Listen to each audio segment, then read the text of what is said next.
Well, I'm still at it. Just came from the backyard and I see that my spinach is doing good. It was 36 degrees a couple of nights ago, and right now it's just hovering around 42, 41 degrees. It's kind of warmed up today, but spinach is doing good. Spinach is doing great. The kale is doing good, you know. Uh, but I'm doing little experiments here and there. I'm growing those items in um, containers. So that being said, I'm also doing another experiment, which is I'm growing peppers indoors right now, and that's a lot of fun. Getting that done, and they're doing quite well. I just finished checking them. Um, Now the garlic is another thing. Let me show you something here. In a bowl of water,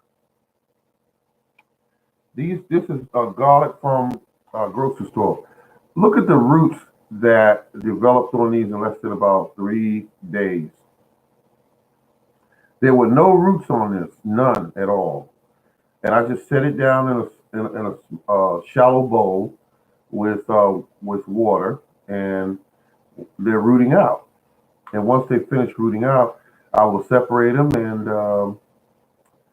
and definitely put them out in a container. I'm going to put them in a container. I'm not going to put them in the ground. I'm going to put them in a container. In that container is a beautiful mix that I put together. I started with 50% cow manure and 50% topsoil, and then I got some lime in there. I got some bone meal, blood meal, you name it, it's in there. And all of the garlic, really, even this one here, it's less development, but you can see the roots.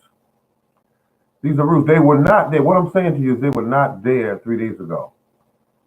And it's amazing how fast these things want to grow. It is always good to keep garlic on your property because it's so good for you. It's so good for you. Cook it in meals, eat it, especially during the wintertime so you don't stay sick with a lot of colds and flus and that sort of thing. And garlic is really good for that as well. Um, there was an article on television today I was watching, and it was so interesting to me, I thought I'd share it. They showed this group of scientists that are interested in growing plants that will be able to survive even though we have these changes in the weather. And they're recognizing that the plants that we're growing with the extreme heat or the extreme cold, they're saying these plants are not doing too well. And so, what can we do? This is headed down our way. This weather's changing. They're crossing. Let's see.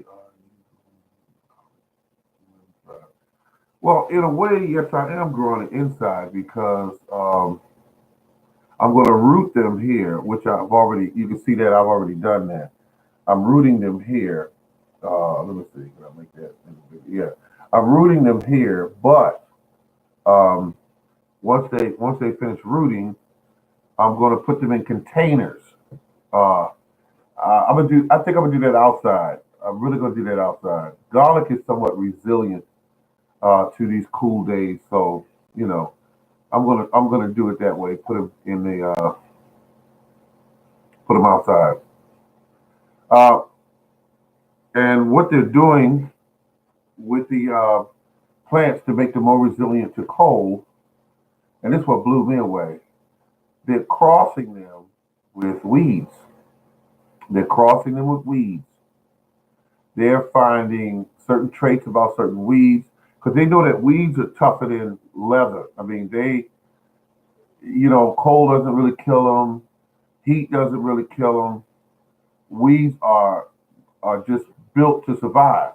So they're going to go in and remove certain traits from the weeds, and add it to certain vegetable plants so that they can, in turn, create plants that are more resilient to cold or extreme heat.